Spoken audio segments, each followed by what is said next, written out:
Good evening, ladies and gentlemen, and welcome to today's ceremony for the highly anticipated grand opening of the fourth building for the National Museum of the United States Air Force. I'm First Lieutenant Austin Troya, and it is my honor to be your Master of Ceremonies for today's event. We begin our program today with the arrival of the official party. Ladies and gentlemen, please rise for the arrival and remain standing for the posting of the colors by the Wright-Patterson Air Force Base Honor Guard and singing of the National Anthem by Staff Sergeant Kelly Perry.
Oh, say, can you see by the dawn's early light what so proudly we hailed at the twilight's last gleaming, whose broad stripes and bright stars through the perilous fight o'er the ramparts we watched were so gallantly streaming, and the rocket's red glare, the bombs bursting in air, gave proof through the night that our flag was still there.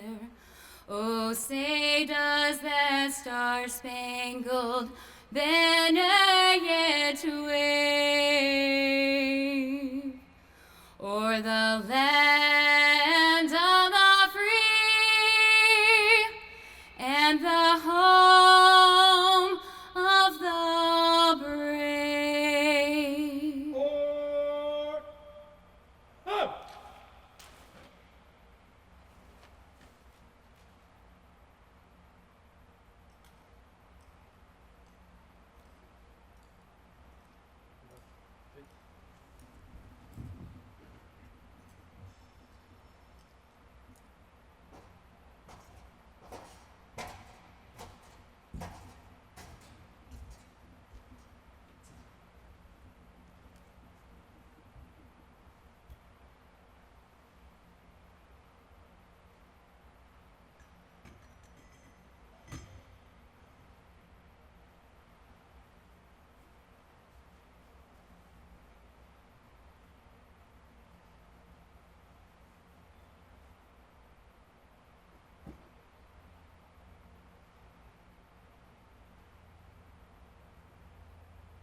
Please remain standing for the invocation by Chaplain Colonel Sean Nayland.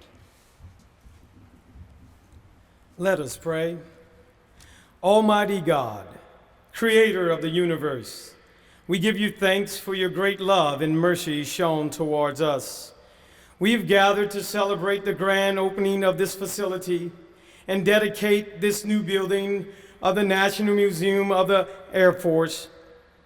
On these hallowed grounds, we pause to recognize and reflect on the courage, resolution, and commitment to freedom by those who have paved the way for victory. Thus, we ask your blessings on this facility and all who would pass through these hangars. We pray that the legacy of valor and the tradition of honor and defense of our nation will continue as we house the artifacts and reminders of our mission to fly, fight, and win. May this facility remind us to never forget. May we never forget the sacrifices of those who forged the framework of our nation through bravery, heroism, and even death. May we never forget the courage and innovation to sustain the world's greatest Air Force. May we never forget our heritage, our love of country, and our leadership in the free world. Lord, guard and guide us through the great spaces of the sky. Be with us traversing the air, whether in darkening storms or sunshine fair. Let there be no fear. Grant us a steadfast eye and skillful hand, and uphold us with your saving grace. Thank you for this great nation, our military, our leaders, and all in attendance. May these prayers be your will, O Lord. Amen.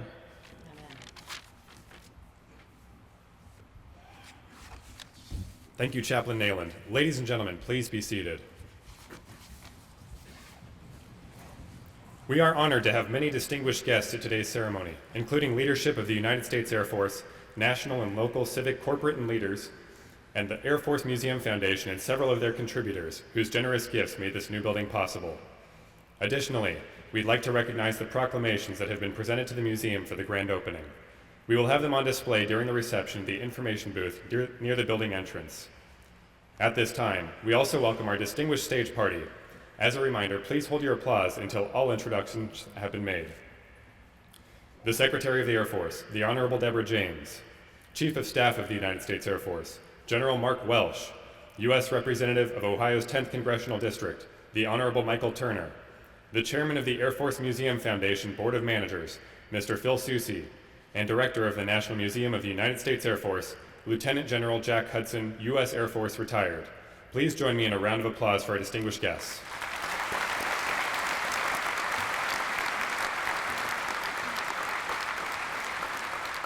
And a very special thank you to all of you for being here and helping us celebrate this very exciting event for the museum and the Air Force. At this time, it is my pleasure to invite Secretary Deborah James to the podium.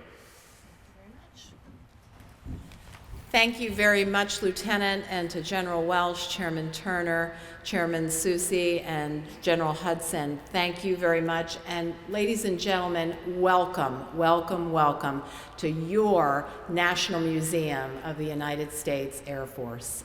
And what an evening this is. Go ahead, this is good applause line. That's a good applause line. This National Museum, our National Museum of the United States Air Force, is a vital link between America's citizens and their airmen, not to mention air power enthusiasts around the world. Every year, this museum hosts about 1 million visitors, and as the world's largest military aviation museum, this remarkable facility links all of us who look skyward in wonder. From the children who fly airplanes through imaginary dogfights, to college-age students considering a career in aerospace, to our airmen of today who currently are protecting American skies and cyberspace and space, to the veterans who so graciously share their stories. This museum, this location brings together the people, the equipment, and the innovation and the imagination that make our Air Force the absolute best Air Force on the planet. Creating such an American institution is truly a team sport. It has been a team effort. First of all, I want to thank the staff of the National Museum, of course led by retired Lieutenant General Jack Hudson, for a fantastic, fantastic effort. For many Americans, the faces that they see here when they come to this important museum, these are the only faces and the only knowledge that many people have of our Air Force. So the smile of our volunteers, the attitude, the knowledge, all of this represents our airmen so very well. I also want to thank the Air Force Museum Foundation, because we are here because of your hard work turning an aspirational vision into reality. Because your outreach and your generosity, the generosity first and foremost of the contributors, including Lockheed Martin, Boeing, Pratt & Whitney, as well as the squadrons of others who see the value in preserving our history, make today possible. So I want to thank all of you as well. I certainly am looking forward in just a few minutes to a very special unveiling that we will do. And then we're going to all have a chance to tour the newest galleries of this Air Force Museum and of our Air Force story. And I reflect back, it is truly unbelievable that it was a mere 2 years ago almost to the day, June of 2014, when so many of us gathered here to literally turn dirt. We broke ground, and now what a wow of a facility we have, this fourth building. Each of the galleries in this area display an important capability that our Air Force delivers to the nation. And more people deserve to know about the work that our airmen do in these areas. This newest building, as you're going to see, tracks on 4 key themes. From the beginning, our Air Force has been a research and development organization. So R&D, that's theme number 1. Now, the budget for the Wright brothers was a bit less, I'm told, than what America provides to today's Air Force Materiel Command under the leadership of General Polakowski. But they, like the airmen of today, they found a way to answer the question, what if? Well, those what ifs were answered and continue to be answered in space. Space, you see, is the second theme of this building. The Air Force is a world leader developing space-based capabilities for weather, navigation, reconnaissance, and communications. And these capabilities orbit at the ultimate high ground, allowing America's leaders to be ready for any contingency. Now, because of our presidential airlift capabilities, and by the way, presidential airlift, that's the third theme, our leaders can take action from anywhere on or above the earth. Air Force One is the most visible and most recognizable symbol of the trust America rightly places in our airmen, and I'm proud to see this important mission on display here. When the Commander-in-Chief decides to exercise American military power, what does he call upon? He frequently calls upon our global reach capability in order to enable this action. And indeed, global reach is the next important theme. Whether it's moving people or fuel or cargo, relief supplies, or bringing our POWs back from Vietnam. Rapid global reach is a unique capability provided only by your and my United States Air Force. So while these new galleries look to our past, they're also very, very important to our present and in our future. So I'm certainly very excited to see them myself. Confidentially, I had a sneak peek at all of this yesterday, but I want to go around again because there's so much to see. But I'm also very, very excited to see America's young people, the airmen perhaps you might say of tomorrow, who will be able to come to this location to learn and explore and wonder about tomorrow, to ask their own what ifs and to answer those questions. And the STEM learning nodes that you will see throughout the facility will encourage our young and our older visitors to keep asking those what ifs. So to everyone who has played a part in connecting the Air Force to Americans and in connecting our past to our future, we thank you. We thank you from the bottom of our hearts. Telling the story of your and my United States Air Force is more important today than it ever has been in the past. It will continue to be so in the future. So I thank you all and ask you all to continue telling that fantastic story of the 660,000 airmen of today and those who will also come tomorrow, as well as those who gave us this fantastic heritage. Thank you very much.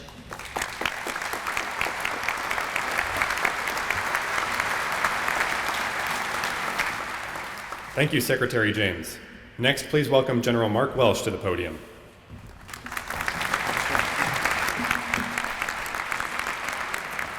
Thank you, ladies and gentlemen, and to all you airmen, past, present, and future out there, welcome home. It's a wonderful evening. I will never forget the first time I stepped in to the National Museum of the United States Air Force. And I got the same chills tonight when I walked in here. This is a phenomenal place. Thanks to all of you who have anything to do with it. You know, our Air Force is charged with flying, fighting, and winning in airspace and cyberspace these days. And we take the mission very seriously. And we're lucky that there are some other people who take the mission of preserving our heritage as seriously as the people who work here do. The National Museum of the United States Air Force and the entire Air Force Heritage Program actually capture our stories. They educate the public, and they do inspire future airmen. And tonight, we will dedicate 4 new galleries that will continue that critical work. I think it's important that we remember that thousands of both uniformed and civilian airmen contributed to the missions portrayed in the galleries that Secretary James just described, including many of you who are here tonight, like General Ellen Polakowski, sitting here in the front row, thinking about why her budget is about the same size as the Wright brothers' budget. Ellen's our Air Force Materiel Command commander, and of course she leads the charge in Air Force research and development. From the XB-70 to the X-1B to the X-29 to the F-22, research, development, testing, and evaluation has been the lifeblood of a service that was born from technology and innovation. The science and the art of research and development enables our Air Force to try new ideas and to explore new systems. Now, during the course of their career, some airmen dabble in research development, and some make it their life's work. Major General Albert Boyd and Major General Fred Ascani were 2 lifelong practitioners. General Boyd, who is widely known as the father of modern Air Force flight test, served a remarkable career as a test pilot. During his 28 years of service, he flew more than 700 types of aircraft, commanded the Air Force Flight Test Center, directed the X-1 program, flew many of the experimental aircraft displayed here in this gallery, and of course he also was posthumously inducted into the Tennessee Aviation Hall of Fame in 2014. General Ascani was an accomplished combat leader and recognized hero in World War II. He managed the XB-70 program. His baby is parked right down the other end of this hangar. He flew approximately 50 different types of experimental aircraft during his 32 years of service, and some of those aircraft stand watch tonight in this gallery. It's my distinct honor to announce that the Research and Development Gallery will be known as the Major General Albert Boyd and Major General Fred Ascani Research and Development Gallery. Ladies and gentlemen, some of General Boyd and General Ascani's family friends have joined us this evening. I'd like to ask anybody who knew them, worked closely with them, or is associated with their family to please stand, if you would. And let us recognize you and congratulate you.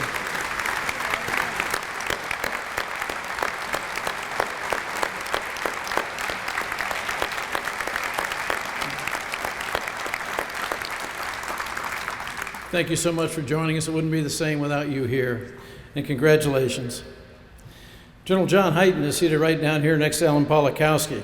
John is our Air Force Space Command commander, and he's responsible for space operations, for space system development, and for acquisition of those systems. He leads 38,000 space and cyberspace professionals in over 130 locations worldwide. And John and his space warriors are thrilled that the National Museum Space Gallery highlights our Air Force's contribution to manned space achievements. Programs like the Space Shuttle, the Apollo program, the Gemini program, and the Mercury programs. The Space Gallery also highlights our mission success with things like reconnaissance satellites, like the KH-9 Hexagon, and launch vehicles such as the massive Titan 4B. There are three individuals who were inextricably linked to this body of work: Alan and Malcolm Lockheed and Glenn Martin. Alan and Malcolm overcame numerous obstacles to build the company which bears their name. Lockheed grew into one of the key producers of military aircraft, rockets, and support systems that launched America and the Air Force into air and space, and now into cyberspace. Glenn Martin fostered the relationship between the Department of Defense, the United States Air Force, and American industry. He built several military aircraft between 1920 and 1940, and the company he founded produced that Titan 4B I mentioned a moment ago. I am so proud to announce that the Space Gallery will be known as the Alan and Malcolm Lockheed and Glenn Martin Space Gallery. Will you please help me welcome the Lockheed and Martin family members who are with us this evening, representatives of the company and friends of both.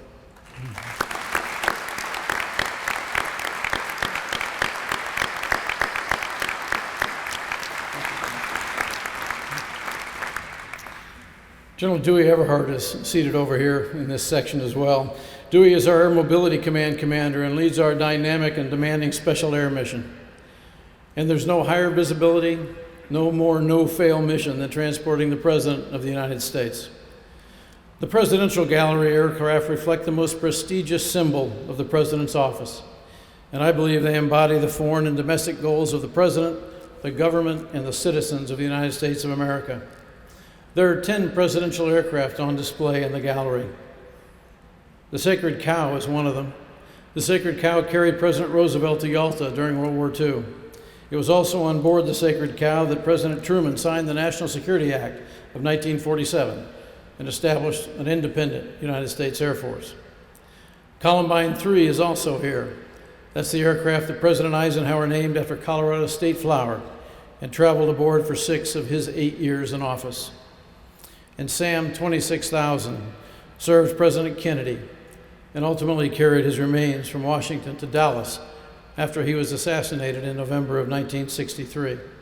This aircraft also served as a site for President Lyndon Johnson's swearing in and was later used by 6 successive presidents.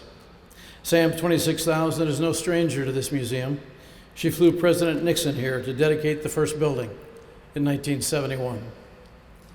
Throughout this museum, you can see aircraft and missiles built by Boeing. The B-17, the B-29, the B-52, the C-17, the Minuteman I-A and Minuteman III, to name a few. The first aircraft to carry a sitting U.S. president was also built by William Boeing's company. And while our world has changed a great deal in the 70 years since then, Boeing still transports presidents. And so I'm delighted to announce that the Presidential Gallery will be known as the William E. Boeing Presidential Gallery.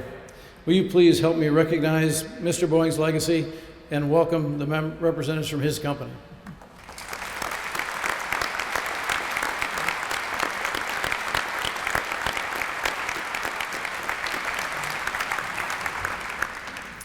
In addition to that special air mission, Dewey Everhart and his air mobility team ensure that our nation's fights are always away games. Airlift and air refueling make global vigilance, reach, and power possible for America. The C-141 on display in the new Global Reach Gallery is the Hanoi Taxi, the first aircraft flown into Hanoi in 1973 to bring home prisoners of war during Operation Homecoming that I know at least a few others in this audience watched with rapt attention on TV. The C-130 in the gallery is a Southeast Asia combat veteran. On one mission in 1972, this aircraft took heavy enemy ground fire, lost 3 engines and 1 crewman, and brought 2 Air Force Cross recipients home. These 2 aircraft serve as a reminder that we're in the middle of commemorating the 50th anniversary of the Vietnam War. Are there any Vietnam vets in the audience? And if so, would you please stand?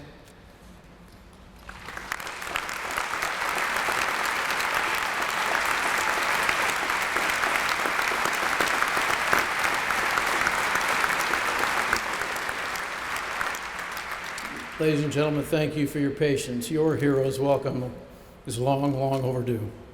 Thank you for being here tonight. I've had the opportunity in the last few minutes to reintroduce you to some of America's most notable aviation architects. But that list would be incomplete if I failed to mention Lieutenant General William Turner, the father of modern airlift. General Turner served our nation for 32 incredible years. He commanded operations over the Himalayas, in China, Korea, Lebanon, and Taiwan. He's best remembered for conducting the newly formed Air Force's first military operation, the Berlin Airlift, where he and the coalition under his command convinced the Russians to drop their blockade of that great city by delivering 2 million tons of food and coal in just over 10 months. General Turner also created the Women's Auxiliary Ferrying Squadron, which became the Women Air Force Service Pilots. I'm humbled and I'm honored tonight to announce that the Global Reach Gallery will be known as the Lieutenant General William H. Turner Global Reach Gallery. Let's recognize the Turner family members with us this evening and celebrate the indelible mark he left on our Air Force.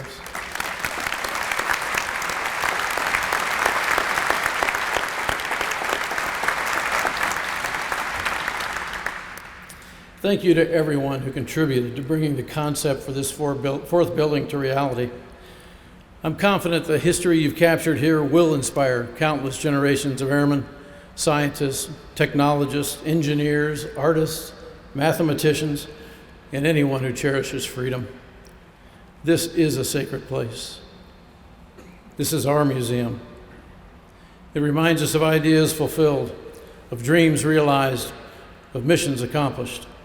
It also reminds us of the noble spirit of aviation, the indomitable will of the American airman, and the remarkable vision of those who dared to dream big.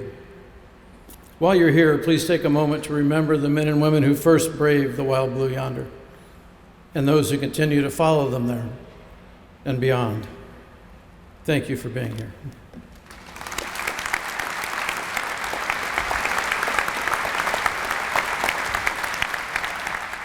Thank you, General Welsh. At this time, please welcome Congressman Mike Turner.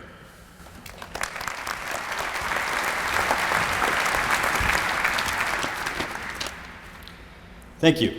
I want to thank General Welsh and Secretary James for your leadership of the Air Force, your support of Wright-Patterson Air Force Base, your support of this museum, and for being here to be part of this dedication. I also want to acknowledge and thank General Polakowski for your leadership at Wright-Patterson Air Force Base and in the Air Force, and for your friendship. I also want to thank the Museum Foundation. The foundation has worked diligently both in fundraising and its efforts to ensure that this building could be built. General C.D. Moore reminded me before this event that I had actually served on the Museum Foundation board prior to being elected mayor when the plans were in place on the third building. So I understand the difficulty of your task of both in raising funds and in leading the charge for the museum to be expanded. I'm honored to stand here before you and stand before this plane that I actually had the opportunity to ride on as the mayor of Dayton. President Clinton assembled a group to do an economic mission to Bosnia, and I was asked as the mayor to attend, and I got the opportunity to fly on this plane. Now, General Welsh, I'm very much aware that it's decidedly cooler to stand in front of a plane and say you flew the plane as opposed to flew on the plane. But I tell you that to tell you that when I see this plane, I'm reminded of the role our community played in the important implementation of the Dayton Peace Accords that brought peace to the Balkans. Now, with each and every one of the artifacts that are in this museum, there are thousands of those stories of the importance of their service and the importance of what they accomplished. This museum is dedicated to the men and women of the United States Air Force and their mission to defend our nation, our freedoms, and our democracy. Throughout this museum, you experience the heroic achievements of battles won and peace kept. Also, you experience the wonder of the innovative spirit that has kept our nation free and that is evident in the achievements of the scientists and the engineers that have followed in the footsteps of the Wright brothers. When this museum was first dedicated, many of the inventions displayed in this hangar were only dreams. It reminds us of the mission of Wright-Patterson Air Force Base to continue the innovative spirit that ensures that our nation's Air Force will be second to none. This hangar includes 2 missions of the Air Force that are not always celebrated: the Air Force's contribution to NASA and the Air Force's role in keeping our president safe in travel and connected in command. As this hangar is dedicated, I am sure that it will inspire future generations that will rise to keep our nation safe. General Welsh, Secretary James, thank you for being here, and thank you for your dedication.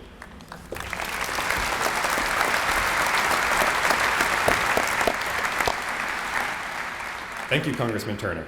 I invite Mr. Phil Soucy to the podium.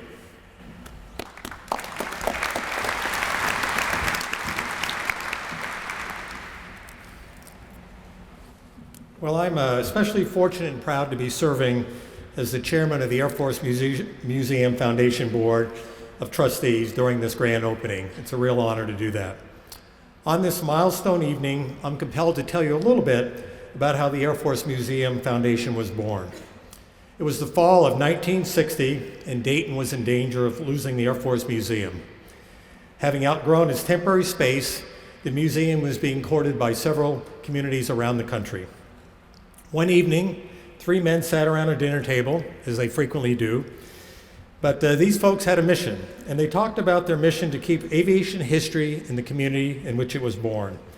That evening, a banker, Mr. C. Frank Scarborough, a lawyer, Mr. James Barnhart, and a disc jockey, Mr. John Frame, who's with us here this evening, decided to form a foundation to preserve and expand the Air Force Museum and keep it here in Dayton. To seal the deal, each man put $5 on the dinner table as the foundation's first donation. Mr. Barnhart drafted the necessary paperwork. He was a lawyer amongst the group. And within weeks, the Articles of Incorporation were signed, and on November 22nd, 1960, the Air Force Museum Foundation was born. Well, the newly formed organization and its leaders went to work, and 11 years later, the Air Force Museum Foundation funded a new permanent home for the Air Force Museum here in Dayton, Ohio. That's how it all started. Well, since then, we've provided funding for 3 more buildings, numerous facility upgrades, special events, and educational programming. All this is to ensure that airmen's compelling stories are told, their innovations are recognized, and future generations will be inspired. I think you'd agree with me that this place is much more than a collection of old airplanes, military artifacts, and display cases. It's a place that can literally motivate and change lives, shape lives. I was reading a book last week called Band of Sisters, American Women at War. It's by Kristen Holmstead. And this book summarizes the experiences of 11 amazing women and their time serving combat roles in Afghanistan and Iraq. One of the women highlighted is Captain Amy McGrath, a Marine Corps FN-18 aviator. She wasn't in the Air Force, but nonetheless, I think the story is interesting, who in March 2002 became the first female to fly an F-18 in combat. Let me quote a short passage from the book talking about Amy as a child. And it quotes out of the book: "Less obvious influences guided Amy towards jets, such as trips with her family to Wright-Patterson Air Force Base, which is home to the oldest and largest military aviation museum in the world. During her family's several visits to the museum, McGrath fell in love with jets. She says she would have liked to have spent an entire summer or 2 here." To me, this is one clear example of the impact we are having on positively shaping young lives. Without a doubt, there are thousands of other similar stories and positive impacts that occur here on a regular basis. Tonight's grand opening is the culmination of a series of milestones achieved as a team. The team includes the Museum Foundation, the museum, our donors, the volunteers, a multitude of Wright-Patterson Air Force Base organizations, the Army Corps of Engineers, and Turner Construction, all working together to make the dream of this 4th building a reality, and in 2 years and slightly under budget. That dream of a 4th building probably started soon after the 3rd building was occurred and was opened in 2003. But in reality and in earnest, it started in the late 2008. If you recall the economic environment in 2008, It wasn't, we were in the midst of a severe mortgage and banking crisis, and the economy was not looking very positive. This is probably not a great time or a great environment to start a fundraising campaign to raise tens of millions of dollars. But with extreme persistence and focus, the foundation board members and staff pushed ahead and successfully raised the needed funds for the building. Our accomplishment in funding 100% of this vital museum asset underscores the foundation's nearly 56 years of extraordinary service. The fourth building is a reality because of strong support from our major leadership contributors. And like others, I want to thank Lockheed Martin, the Boeing Corporation, and Pratt & Whitney for stepping up with their major contributions and leading the way in our capital campaign. Without you, this never would have happened. I know that any corporation has many requests and opportunities for funding and giving. I thank the decision makers within those organizations that made the commitment to support this project. It's about your individual decisions. For a campaign to be successful, though, it requires many contributors, some large, some small, that share the vision and goals of an organization. Several hundred companies and individuals contributed to this campaign. Many are listed in the program this evening. This event is to recognize you and thank you for your personal commitment to the National Museum of the United States Air Force. Thank you so very much. In total, your contributions raised $27 million. A tremendous accomplishment. Thank you.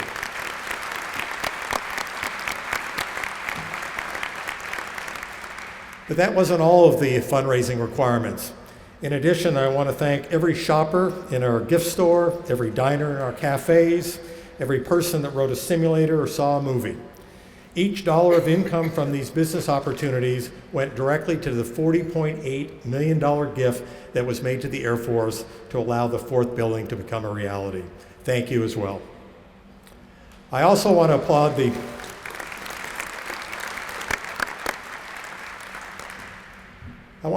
the Foundation's Executive Director, Mike Imhoff, and each Foundation team member. There's a diligent staff that's working very hard, and they are continuing the 56-year tradition of excellence that the Foundation has lived up to. I believe that the three founding leaders of the organization that I mentioned earlier would be very proud of what you are doing. In closing, let me state again, we are successful because of many great partnerships and your personal commitment to the National Museum of the United States Air Force. On behalf of the entire Foundation, I'm deeply grateful for your generous contribution and steadfast support. Thank you very much.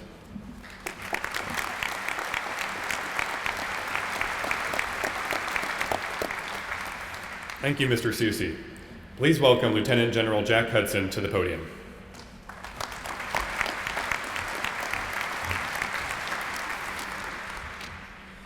Well, Madam Secretary, Chief, Congressman Turner, Mr. Soucy, ladies and gentlemen, our mission here has remained steadfast over time to tell the Air Force story to the public and to inspire our youth toward our Air Force and toward science, technology, engineering, and math. 2.5 years ago, the fourth building project went on contract. 100% fully funded by the Air Force Museum Foundation, which funded 94% of the existing complex, without which Foundation support, we would not be here today. Without their support and all who supported and contributed the Foundation in turn. 2 years and 4 days ago, as mentioned by the Secretary, we did the ceremonial groundbreaking right in here, right where you're sitting.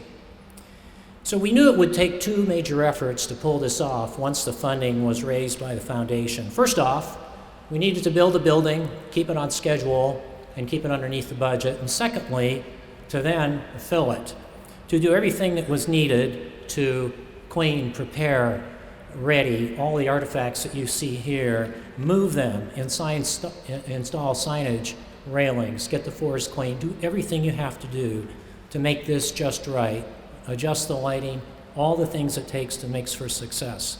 So all along, the project team planned to do just this and have this on this day. So the new building helps the museum accomplish its mission so much better. By bringing the research gallery and development gallery and the presidential gallery here, we allow all of our visitors to see all these artifacts and learn these stories. We were only able to get about 70,000 a year on the buses over into Area B. So this way, everyone who comes here sees those two galleries.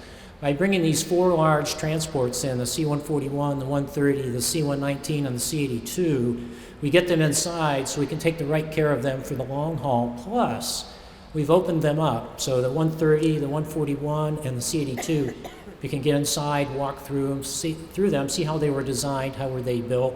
This is tremendous for our visitors. And the C-119, you can see inside and see how it was designed and built. And then by consolidating the Space Gallery and presenting the Titan IV for display, all 204 feet and 190,000 pounds of the Titan IV, we have all that in place. And then with the 3 STEM learning nodes or classrooms in the building, it greatly enhances the educational outreach mission. Madam Secretary, Chief, and Congressman Turner, we are grateful for your support all the way through here.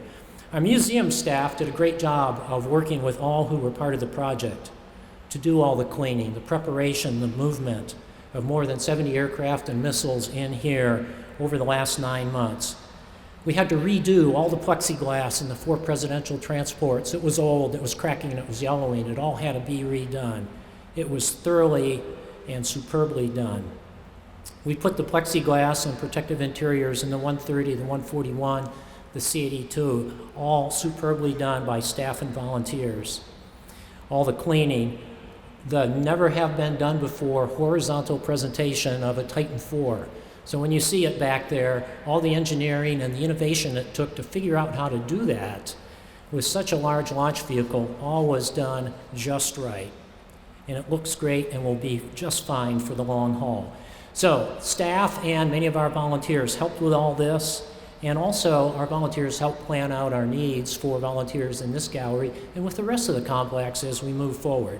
General Pawlikowski, your headquarters AFMC team gave us superb support in many ways, especially in financial and legal, so thank you. Colonel de Villiers, your 88th Air Base Wing also gave us superb support in many ways, especially with civil engineering and security forces, so thank you as well. Mr. Susi, your Air Force Museum Foundation gave us superb support with funding and the other things you mentioned to enable success for the long haul. Thank you. For Colonel Beck and Kirk Daly, the leaders of the Army Corps of Engineers team from the Louisville District, they were absolutely superb with contract execution and financial management. Our foundation is placing a data plate on the north wall, on the honor wall, and the north wall of the main complex, the north side of the Early Years Gallery, to recognize the support the Corps of Engineers has provided to our United States Air Force, not just for this building, but all along. For General Thompson, your life cycle management team gave us great support with other contracting actions that we needed to have done. For example, to get the big lifting devices in here to put the Titan IV up. Well done, and thank you. For General McMurray, your Air Force Research Lab team gave us great support by putting together the Titan IV payload fairing. We couldn't do this on our own within the museum. The Air Force Research Lab did a great job, got it together, delivered it to us, and then we were able to put it up. For Mr. Rooney and Mr. Moran and Mr. Jones from Turner Construction, the Turner Construction team did a superb job here. In excess of 190,000 labor hours with zero lost time accidents. Really quite something, especially through the tough times in the winter before this last one. And you can just look around and see the superb quality of the work. So well done, and thanks to you. For our local community in the Dayton region, including elected officials at all levels, your team provided great support in getting the word out and bringing together so many people to support the success of this building. To the team of people who worked the day-to-day actions on this project, I could not be more proud of what you have accomplished. To execute such a successful project, to bring it in on time and under budget, and to get all these aircraft and missiles moved in here and cleaned and ready for public presentation, the signage installed, and the so many other things it took to open this building on the day plan allows us to take this huge step forward in support of our United States Air Force. Well done to all contributed to success. Thank you. You did good for our United States Air Force and our nation. So shortly here we will unveil the photograph up front here showing this newest building for our Air Force's National Museum. At the same time, we'll pull the curtains back upstairs and on the main level, back there on the entryway to the fourth building, showing the names of all those memorialized for these four galleries, as described by General Welsh, along with photographs and little maps showing which galleries the individuals are memorialized for. So they'll all be there. They're open. Please check them out on the main level and upstairs as you tour through tonight. So thank you for being here tonight. Lieutenant, let's proceed.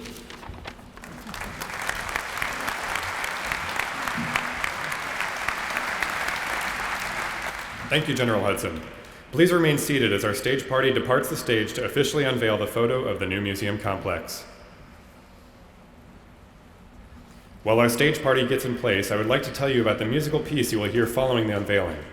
It is a piece written specifically for this occasion by our very own tuba player from the United States Air Force Band of Flight, Airman First Class Justice McKenzie. The fanfare is written to pay tribute to the monumental past accomplishments of the presidential, space, and global reach programs, while always looking forward with the research and development program.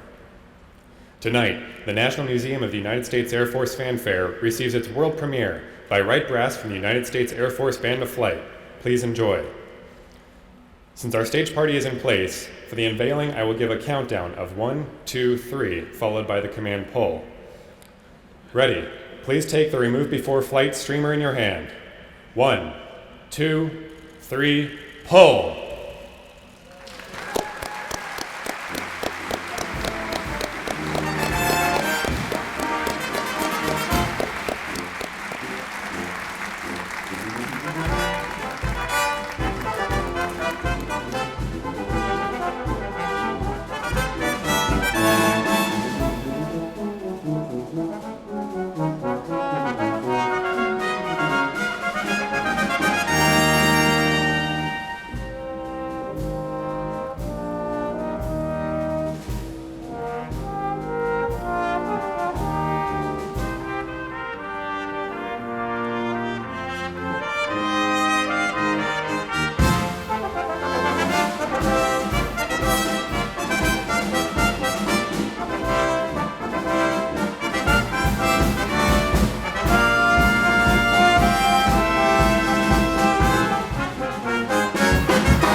Everyone, please stand and join us in singing the Air Force song and remain standing for the departure of the official party.